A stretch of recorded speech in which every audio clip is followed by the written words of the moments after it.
Matagumpay ang planong pagpigil ni Bjorn at Misha sa mga plunderer sa plano nilang pagpalang kay Tarzan. Pagkatapos madakip ay pinabasa naman ni Bjorn sa isa sa mga ito ang kanilang mga naging usapan sa pagpaplano ng masama kanina. Sinulat lang nila ang kanilang mga naging usapan para hindi sila marinig ng mga natutulog. Nung una ay ayaw pa nilang idamay sina Bjorn pero wala na silang magagawa dahil kusa na itong pumasok sa patibong. Tila daw nais na nitong mawala dahil sa pagpupumilit nitong makitulog kasama nila. Nagdududa man ay masyadong mababa ang pagtingin nila sa mga barbarian kaya't sa tingin nila ay napakahina ng kokot nito para magplano ng masama sa kanila. Walang-wala na rin sa kanila ang kumitil ng barbarian dahil matagal na nila itong gawain. Hindi naman makapaniwala si Tarzan sa kanyang mga narinig na sinabi ng taong minsan ay tinuring niya ring kaibigan. Tingin ng mga ito ay mga naglalakad lang na halimaw ang mga barbarian. Ito ay nakasulat sa kanilang talaan pero hindi niya kayang bangitin ito sa harap ni Bjorn at Tarzan. Sa huli ay tila mga keyboard warriors lang sila na malakas mangasar kapag hindi kaharap ang taong pinag-uusapan. Naasar naman ang ating bida sa pabiting pagbabasa nito. Binalaanan niya ito kanina pero mukhang hindi nito sineseryoso ang mga sinabi niya. Kaya naman agad niyang binali ang isa sa mga daliri nito para mapatunayang hindi siya nagbibiro. Hindi na siya nagawa pang awatin ng lalaki. Napaiyak na lang si Big Boy at nagpatuloy na sa kanyang pagbabasa. Gayunpaman ay hindi niya magawang mapalabas ang kanyang dapat sabihin sa sobrang kaba na baka pag narinig ni Bjorn ito ay mas lalo siyang mapahamak. Tinakat naman siya lalo ni Bjorn at sinabing mas madami pa siyang babaliin pag hindi pa ito nagsalita. Sa huli ay napahagulgol na lang siya habang sinasabi na parang mga halimaw ang barbarians bukod pa doon ay kasing utak lang din nila ang mga ito. Kahit sa pakikipaglaban ay napakapangit din nilang tignan tulad ng mga halimaw. Nang marinig ito ni Tarzan ay lalong kumulo ang dugo niya. Pero mabuti na lang at napigilan niya itong sumabog. Tinanong na lang niya ang plunderer kung sino sa mga kasamahan niya ang nagsabi nito at sinabi naman ng isa na si Victor ang kanilang leader. Pinagpatuloy pa niya ang pagbabasa at kanilang nalaman na kasama na talaga si Bjorn at Misha sa tatapusin nila. Sinabi din sa sulat na mukhang mahina din ang kokote ni Misha dahil panay ang buntot nito sa isang barbarian. Habang nagbabasa ay wala namang malay ang dalawang kasamahan niya habang nakagapos. Wala naman daw silang mapapakinabangan masyado kay Misha. Mabuti na lang daw at maganda ito. Natuwa naman si Misha nang marinig ito at sa unang pagkakataon ay sumang-ayon siya sa sinasabi ng isang plunderer. Gayunpaman kahit maganda ay nagdadalawang isip pa din sila dito dahil baka nakailang beses na ang barbarian dito at baka di na sila masiyahan. Nagulat naman bigla si Misha sa mabilis na pag-iiba ng mga binabasa ng plunderer na ito. Kaya naman inawat na niya ito kaagad sa pagbabasa at agad na hinablot ang kanyang talaan. Tahimik na binasa ni Misha ang mga pinagsusulat ng mga kumag tungkol sa kanya. At unti-unti ay napuno siya ng galit dahil dito. Hindi na nila pinagpatuloy ang pagbabasa dahil puro lamang ito kabastusan. Galit na galit, hiniling ni Misha kay Bjorn na siya na ang tatapos sa taong mas maraming sinabing bastos sa kanya. Hinayaan naman siya ni Bjorn na gawin ang nais niya dahil wala naman siyang pakialam dito. Ang sunod na pinag-usapan ni Bjorn ay kung sino ang tatapos sa mga plunderers. Saktong tatlo ito at tatlo din sila kaya't may tig-isa silang trabaho. Naiiyak ang archer na plunderer dahil alam na niyang katapusan na niya. Masyado siyang nabalot ng galit at hindi na siya nakapag-isip. Tinalo pa rin nila si Tarzan kahit kaparty na nila ito dahil naasar siya at tila minamaliit siya nito dahil archer lamang siya. Hindi naman maintindihan ni Tarzan kung bakit ito nangyari. Hindi niya malaman kung anong mali niyang nagawa at kung meron man ay katumbas ba talaga nito ay kamatayan. Tinanong niyang muli si Bjorn kung ano ba ang dapat niyang gawin. Pinaliwanag ng ating bida kung ano ang kailangan gawin ng bagitong barbarian. Sinabi niya kung gaano kasaklap ang buhay lalong-lalo na sa mga kagaya nila. Kaya naman hindi siya dapat magpakita ng awa sa mga taong nagbalak sa buhay niya. Isang malakas na paghiwa at lumipad na ang ulo ng archer na plunderer. Si Misha naman ang humore sa kanilang leader na pinakabasto sa usapan. Binasag niya ang mga itlog nito bago niya ito tuluyan. Si Bjorn naman ang nakatoke kay Victor ang pinaka-racist sa kanila. Nagmamakaawa ito na wag nang tuluyan ni Bjorn dahil magbabago na raw siya. Tinanong siya ni Bjorn kung magbabago na ba ito at magiging mabuti ng plunderer. Medyo naguluhan naman si Victor sa sinabi ni Bjorn dahil wala namang mabuting plunderer. Pero nang hawakan na ni Bjorn ang ulo niya ay lalo pa siyang napahagulhol.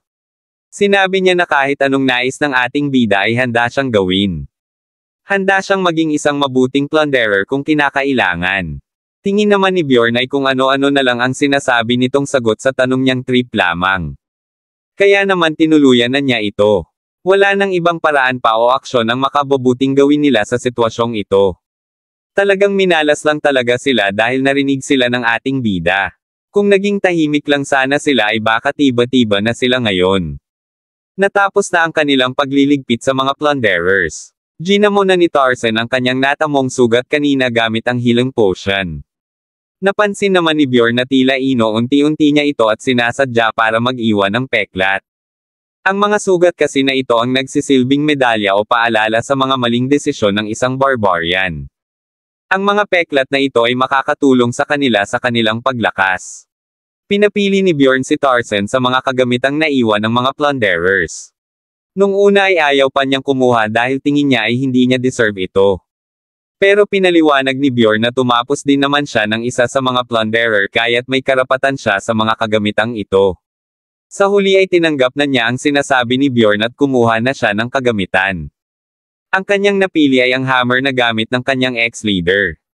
Tingin niya ay malaki ang matutulong nito sa kanya dahil may mga kalaban siyang hindi niya nahihiwa gamit ang axe. Napabilib naman si Bjorn sa desisyon ni Tarzan dahil bagay talaga sa mga barbarian ang naka-dual weapon.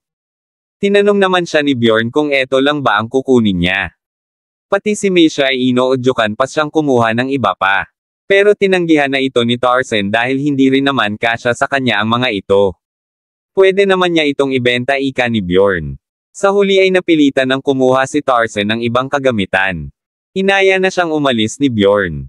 Sinabi rin niya dito na ihahatid nila ito sa portal pabalik sa ika-unang palapag para siguradong makakauwi ito ng ligtas sa Rafdania. Pagkapasok sa portal sa ika-unang palapag. Bago tuluyang magpaalam ay humingi ng tawad si Bjorn sa pagsisinungaling niya at muli siyang nagpakilala bilang si Bjorn anak ni Yandel. Nagulat naman si Tarzan na ang tanyag pala na Little Vulcan itong kasama niya. Sinegundahan naman ito ni Misha at kinumpirma. Muling nagpasalamat si Tarzan kay Little Vulcan. Sinabi rin niyang hindi na siya mahihiya sa pagtanggap ng mga kagamitang binigay sa kanya. Ibebenta niya daw ito para mabili niya ang mga kagamitang gusto niya. Muling pinaalala sa kanya ni Bjorn na tanging ang pagpapalakas lang ang tanging paraan para maprotektahan niya ang buhay niya. Magagawa din ng lakas na pag-aangin ang kanyang buhay. Nagpasalamat uli si Tarzan at sinabing gagawin niya ito para sa kanilang lahi. Sa panahon ngayon ang mga barbarian ang pinakamahinang lahi sa buong Rafdania. Kahit matitipuno ang mga pangangatawan nito ay nahihirapan silang makasabay dahil sa hina nila mag-isip. Napakalaki ng kanilang potensyal individual. Pero di nila nakukuha ito dahil madalas silang tina-target ng ibang lahi. Dahil kulang sila sa edukasyon at suporta. Marami ang nasasawi sa kanila ng maaga hindi lang dahil sa mga halimaw kundi pati na rin sa mga plunderers. Napakamahal kasi ng bentahan ng puso ng isang barbarian sa black market. Kaya naman naisip ni Bjorn na padamihin ang mga skilled na barbarian kahit paunti-unti lang. Dahil ang iilang lalakas na mga barbarian na ito ay maaring makatulong din sa mga baguhang barbarian. Unti-unti ay dadami ang mga mahuhusay na barbarian at hindi na sila mahihirapan pa. Matitigil na rin ang pagpalang sa kanilang lahi sa oras na magsimula ang cycle na ito tingin ni Bjorn. Malaking tulong para kay Bjorn kung lalaki ang impluensya ng mga barbarian sa Rafdania. Sa ayaw man niya o hindi ay isa na rin siyang barbarian at magiging mabuti ito sa kanya kapag lumakas na ang kanilang lahi. Isang patunay dito ay ang mga mages. Dahil sa Magic Tower ay napakalaki ng impluensya nila sa buong Rafdania. Minsan pa ay nakakaya nilang banggain ang royal family. Tingin ni Bjorn ay malaki ang maitutulong nitong ginagawa niya para mapataas ang tayensa ng mga baguhang barbarian. Tinawag namang muli ni Bjorn si Tarzan para muling payuhan sa huling pagkakataon. Sinabi niya dito na kung pipili siya ng mga kaparty ay yung party na may iba't ibang lahi. Pinapaiwas niya ito sa party na puro humans dahil madalas ay mga plunderers ang grupong ito. Pagtapos ay nagbigay pa siya ng ilang mga payo dito. Pero pagkalipas ng kanilang pag-uusap ay tila iba ang pagkakaintindi niya sa mga sinabi ni Bjorn. Natulala na lang sila Bjorn at Misha at tila nakalikha sila ng isang halimaw. Nagpasalamat naman si Tarzan sa payo ni Bjorn. Ang pagtatago daw ng palakol sa mukha ng kabaitan ay napakagandang estratehiya. Simula daw ngayon ay puro human na ang kukunin niyang night companion, sasadyain niya ito at kung may magkakamali sa mga ito na ipakita ang kanilang masamang balak ay siya na ang magiging hukom para sa mga ito. Wawasakin daw niya ang mga bungo ng mga ito hanggang sa hindi na sila makilala pa. Sinabi rin niya na sa tuwing makakakita siya ng mga bagitong barbarian ay ituturo rin niya dito ang mga sinabi ni Bjorn. Wala nang nagawa sina Bjorn kundi ang sumang-ayon kay Tarzan. Pero isa lang ang napagtanto niya nang makita niya ang mga nata nito. Alam niyang siguradong may ayare ang sino manggagawa ng kalokohan sa kanya. Nagpaalam na sila kay Tarzan. Makalipas naman ang 2 araw na paglalakbay at paglilibot sa Land of the Dead. Unti-unti nang nawawalan ng pag-asa si Bjorn na makatagpo ng Death Knight. Pinapalubag naman ni Misha ang loob niya at sinabing wag itong susuko. Gayunpaman ay hindi naniniwala si Misha sa teorya ni Bjorn patungkol sa paglabas ng Death Knight. Sinabi kasi ni Bjorn na matatagpuan daw ito sa paligid ng malalaking lapida. Pero hanggang ngayon ay wala pa silang nakikita. Ngayon lang din ito narinig ni Misha. Sinabi ni Misha na hindi lahat ng nababasa niyang teorya sa libro ay totoo. Kaya dapat ay itigil na niya ang pagtambay sa library at sumama sa lang sa kanya at maglibot-libot sa bayan. Tinanong naman ni Bjorn kung bakit ang kapalit ng pagpunta sa library ay ang pagsama sa kanyang gumala. Hindi maisip ni Bjorn kung bakit ang productive na gawain ay papalitan niya ng hindi. Hindi naman maamin ni Misha na matindi na ang selos niya sa librarian kaya niya gustong ilayo si Bjorn sa library. Nais niya rin itong makasama ng matagal sa isang gala na tila date. Agad siyang namula nang tanungin siya ni Bjorn. Pinilit niya kaagad ibahin ang usapan at mabuti na lang at may kakaibang nangyari. Tumayo ang balahibo nila. Agad na tinanong ni Bjorn kung naramdaman ba ito ni Misha at sinabi naman ni Misha na ramdam niya ito hanggang sa kanyang mga buto. Nagkaroon na sila ng negative buffs na resentment. Dahil dito ay hihina na ang kanilang regeneration. Agad na sinubukan ito ni Bjorn at kinagat ang kanyang mga labi. At tama nga ang naging hula niya dahil hindi ito kaagad gumaling. Nagulat naman si Misha dahil alam niya kung gaano kalakas ang regeneration nito. Pero ngayon ay kahit na simpleng sugat lang ay di ito gumagaling kaagad. Indikasyon lang ito na malapit lang sila sa isang Death Knight. Ngayon ay nakumpirma na ni Bjorn na resentment skill nga itong tumama sa kanila. Kaya naman dali-dali na silang tumakbo ni Misha para hanapin ang Death Knight. Alam niyang nasa malapit lang na lugar ang pinag-summonan nito. Tingin naman niya ay isang player ang may kagagawa ng pag-summon dito dahil alam niya ang tamang oras. Kaya naman kinakailangan niyang mag-ingat sa paglapit dito. Experience points lang naman ang habol nila sa Death Knight. Kaya kahit may nauna na rito ay may alam siyang solusyon.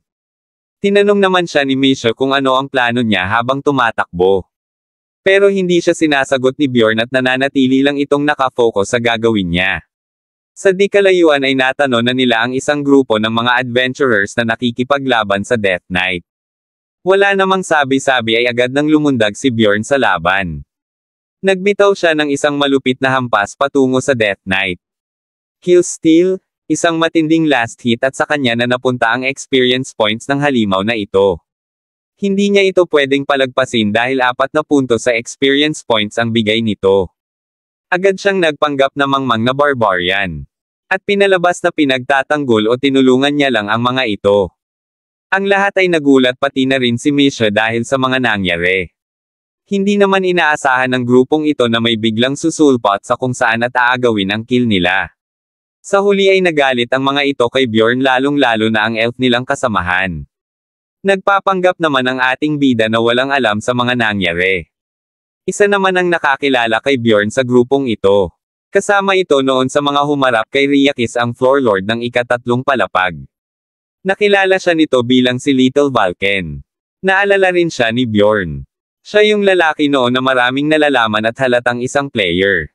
Ito ang lalaking tumulong para makalabas ng ligtas ang ibang player mula kay Ryakis.